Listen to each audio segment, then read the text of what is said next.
시간적, 금전적 여유는 많아졌는데 이상하게 재미가 없습니다.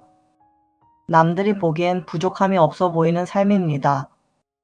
그러나 정작 나 자신은 이유를 알 수 없는 헛헛함을 느낍니다. 나 지금까지 뭐하고 살았지? 앞으로 어떻게 살아야 할까? 이런 물음이 마음 한구석에서 계속 맴도는 경우가 많습니다. 이것이 정말 내가 부족해서일까요? 아니면 다른 이유가 있는 걸까요? 이것은 삶의 어느 지점에서 누구에게나 찾아올 수 있는 심리적 변화입니다. 이 변화를 제대로 이해하지 못하면 무엇을 해도 채워지지 않는 느낌이 계속됩니다.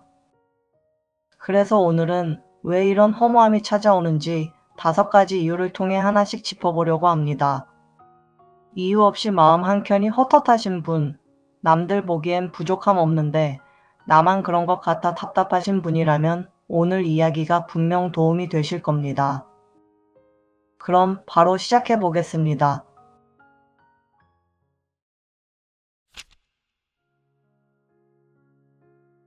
첫 번째, 목표를 이뤘으나 물음표가 남았다. 오랫동안 마음에 품고 살아온 목표들이 있습니다. 경제적으로 안정된 삶, 자녀를 잘 키워내는 일, 사회에서 인정받는 자리. 이런 목표들은 오랜 시간 삶의 방향을 정해주는 나침반이었습니다. 무언가를 향해 나아가고 있을 때는 해야 할 일이 명확하고 노력의 결과가 눈에 보이기에 마음에도 힘이 생깁니다. 그런데 그 목표들이 어느 정도 이루어지고 나면 이상한 일이 벌어집니다. 이제 무엇을 해야 하지? 라는 물음표가 마음 한가운데 자리를 잡습니다. 아이는 자기만의 세상을 만들어가고 직장에서의 위치도 어느 정도 자리를 잡았습니다. 경제적으로도 예전보다 안정되었고 결혼 생활도 나름의 패턴 안에서 굴러가고 있습니다. 겉으로 보면 안정된 삶인데 마음은 왜 이렇게 붕 뜬 느낌일까요? 우리는 정말 목표가 없어서 허무한 걸까요? 아니면 지금까지의 목표가 더 이상 나를 움직이게 하지 못해서 허무한 걸까요? 이 둘은 비슷해 보이지만 전혀 다른 이야기입니다. 젊은 시절의 목표들은 대부분 생존과 관련이 있었고 절박함이라는 강한 연료로 움직였습니다. 절박함이 있을 때는 몸은 힘들어도 무엇을 위해 애쓰는지가 분명하기에 마음은 오히려 선명합니다. 그런데 그 절박함이 사라진 자리에는 예전과 같은 방식의 동기가 더 이상 채워지지 않습니다. 이것이 바로 성취의 행복과 의미의 행복이 다른 이유입니다. 젊을 때는 눈에 보이는 성취가 중요했다면 삶의 어느 시점을 지나고부터는 무엇을 이루느냐보다 왜 그것을 하느냐가 더 중요해지기 시작합니다. 이 변화를 알아차리지 못하면 자격증을 하나 더 따고 새로운 일을 벌이며 예전 방식의 목표를 계속 반복하게 됩니다. 그러면 잠깐은 활력이 생기지만 그 성취를 이루고 나면 다시 원점으로 돌아온 듯한 허탈함이 찾아옵니다. 목표를 이루었는데도 허무하다는 것은 사실 지금까지 나를 움직여온 이유가 소임을 다했다는 자연스러운 신호입니다. 문제는 그 목표가 사라진 것이 아니라 그 목표를 대신할 새로운 방향을 아직 찾지 못했다는 것입니다. 여러분은 마지막으로 내가 진짜 원하는 것이 무엇인지 생각해 본 게 언제인가요? 지금까지는 해야 할 일들이 목표를 대신 정해 주었다면 이제는 그 목표를 스스로 다시 정해야 하는 시기가 찾아온 것입니다. 무엇을 이루었느냐가 아니라 무엇을 향해 걸어가고 있느냐가 다시 마음을 채워주는 것입니다. 두 번째, 바쁠 때는 몰랐던 마음이 조용해지면 찾아온다. 오랫동안 여러 개의 역할을 동시에 수행하며 살아왔습니다. 누군가의 딸이었고, 아내였고, 엄마였고, 며느리였고, 동료였고, 친구였습니다. 이 역할들 사이를 오가며 하루를 보내다 보면 외롭다는 생각도 허무하다는 감정도 느낄 겨를 없이 그저 눈앞의 일을 해내는데 온 힘을 다합니다. 그런데 아이들이 예전만큼 엄마 손을 필요로 하지 않고 직장에서도 정신없이 바쁘지 않은 시기가 찾아오면 상황이 달라집니다. 주말에 딱히 할 일이 없는 날이 생기기 시작하면 그동안 미뤄두었던 질문들이 조용히 올라오기 시작하죠. 나는 그동안 행복했나? 나는 정말 원하는 삶을 살아왔나? 나는 왜 이렇게까지 참고 살아왔나? 나는 지금까지 누구를 위해 이렇게 애써왔나? 이런 질문들은 갑자기 생긴 것이 아니라 오래전부터 마음 안에 있었지만 바쁘다는 이유로 미뤄왔던 것입니다. 그렇게 오랜 시간 미뤄두다 보면 감정을 느끼는 방법 자체를 잊어버린 것 같은 느낌이 들기도 합니다. 그런데 삶이 조용해지는 순간 미뤄두었던 감정들이 한꺼번에 존재감을 드러냅니다. 이것을 허무함이라고 부르지만 사실은 조금 다르게 볼 수도 있습니다. 허무함은 때때로 그동안 눌러왔던 내면의 목소리가 다시 들리기 시작했다는 신호일 수 있습니다. 이 신호를 부정적으로만 받아들일 필요는 없습니다. 오히려 그동안 잘 눌러왔기 때문에 지금까지 버텨올 수 있었던 것이고, 이제는 그 목소리에 조금 더 귀를 기울여줄 차례가 된 것뿐입니다. 혼자 있는 시간이 유독 불편하게 느껴진 적이 있나요? 그건 텅 빈 시간이 문제가 아니라 그 시간이 오래 미뤄온 질문들과 마주하는 시간이기 때문입니다.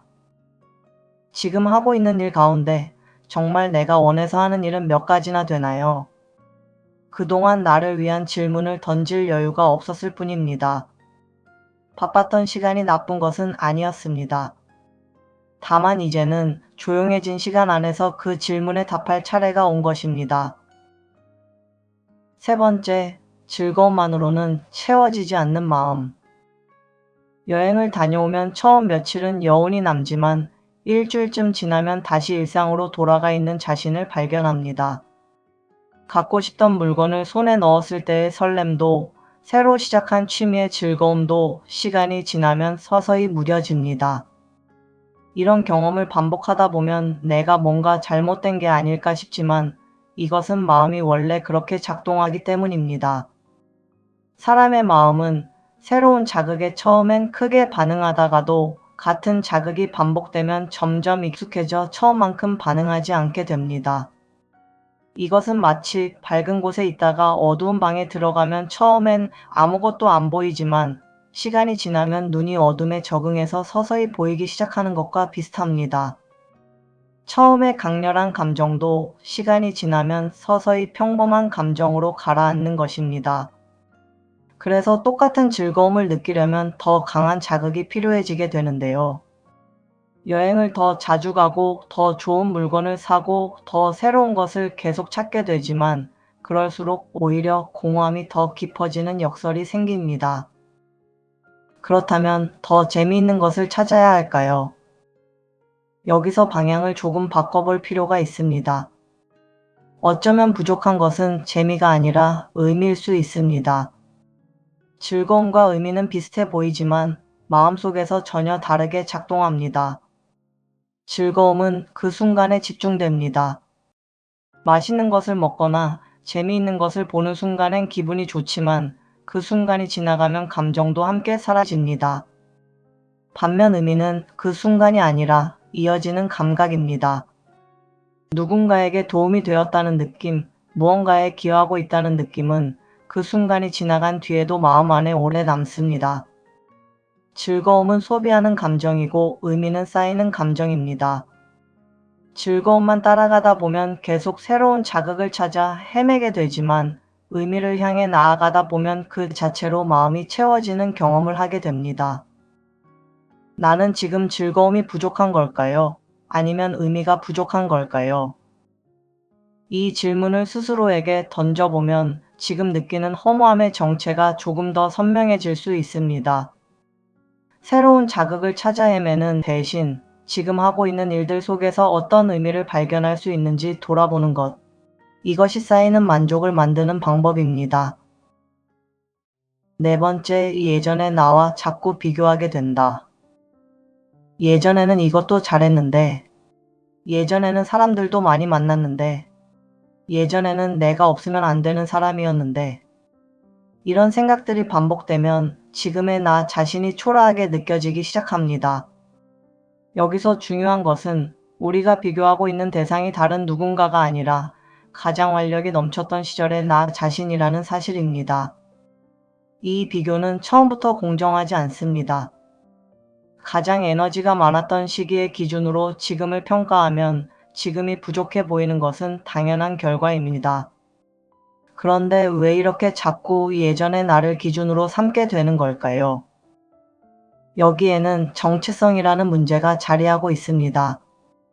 젊은 시절 우리의 정체성은 대부분 누군가의 엄마, 누군가의 아내, 회사의 일원 같은 역할을 중심으로 만들어졌습니다. 이런 역할들이 곧 나 자신을 설명하는 언어였죠. 그런데 시간이 지나면서 그 역할들의 무게와 형태가 달라지기 시작합니다. 아이는 자라서 더 이상 예전만큼 엄마를 필요로 하지 않습니다. 회사에서의 위치도 예전과는 다른 의미를 갖게 됩니다. 부모로서, 직장인으로서 나를 설명해 주던 역할들이 조금씩 옅어지면 그 자리에 물음표가 남습니다. 나는 누구지? 라는 질문이 생기는 것입니다. 이 질문 앞에서 많은 사람들이 내가 사라진 것 같다는 상실감을 느낍니다. 하지만 이것은 상실이 아니라 나를 정의하는 방식이 새롭게 바뀌어야 하는 재구성에 가깝습니다. 지금까지는 역할이 나를 설명해 주었다면 이제는 내가 스스로 나를 설명해야 합니다. 역할이라는 든든한 틀 없이 나 자신을 새롭게 정의하는 일은 낯설고 불안하게 느껴질 수 있습니다. 하지만 그 낯설은 잘못된 신호가 아니라 새로운 것을 만들어가는 과정에서 자연스럽게 느껴지는 감정입니다. 그동안 내가 없으면 안 되었던 역할들을 내려놓는다면 나는 누구로 남을까요? 이 질문에 당장 답하지 못해도 괜찮습니다. 중요한 것은 예전의 나를 기준으로 지금의 나를 채점하는 일을 잠시 멈추는 것입니다. 지금의 나에게는 지금의 나에게 맞는 새로운 기준이 필요한 것입니다. 5번째, 나를 위해 살아본 적이 없다. 지금까지 가족이 먼저였고, 아이들이 먼저였고, 배우자가 먼저였고, 부모님과 회사의 일이 먼저였습니다. 이렇게 오랜 시간을 살다 보면 나는 무엇을 원하는가? 라는 질문 자체가 낯설어집니다. 질문을 던지는 방법을 잊어버린 것이 아니라 그 질문을 던질 기회 자체가 별로 없었던 것입니다. 그래서 누군가 나를 위한 삶을 살아야 한다는 이야기를 해줘도 막상 무엇을 어떻게 해야 할지 막막해지는 경우가 많습니다. 여기에는 스스로에게 허락을 구하는 마음이라는 심리적 걸림돌이 있습니다. 이 나이에 새로운 것을 시작해도 될까? 가족을 두고 내가 하고 싶은 것을 해도 될까? 나를 위해 돈을 좀 써도 될까? 남들이 이상하게 생각하지 않을까? 이런 생각들이 마음속에서 끊임없이 제동을 겁니다. 이 제동은 하루아침에 생긴 것이 아니라 오랜 시간 나보다 다른 사람을 먼저 챙기는 것이 옳은 일이라고 배우고 익혀온 결과이죠. 그렇게 살아온 시간이 나쁜 것은 아니었습니다. 가족을 챙기고 책임을 다해온 시간에는 분명한 의미가 있었습니다. 다만 이제는 그 목록 안에 나 자신도 포함시켜야 하는 시기가 온 것입니다.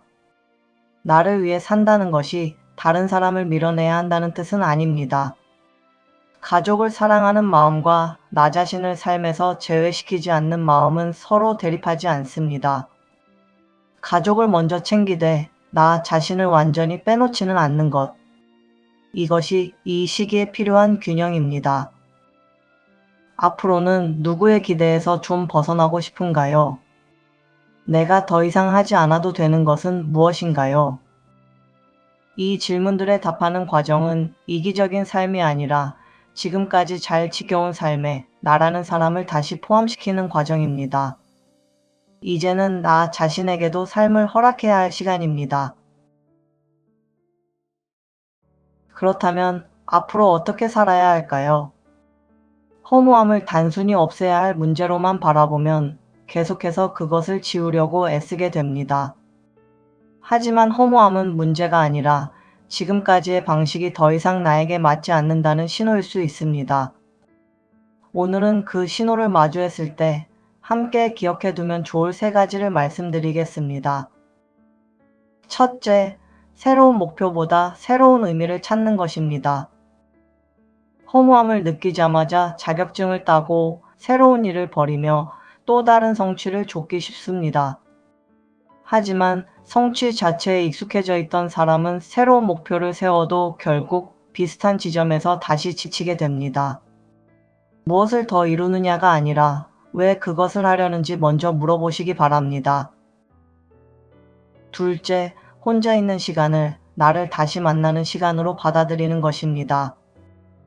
조용한 시간이 찾아오면 억지로 무언가를 채우려 하기보다 그 시간이 나에게 무엇을 말하려 하는지 가만히 들어보시기 바랍니다. 그 안에서 그동안 미뤄두었던 나의 감정과 다시 마주하게 됩니다.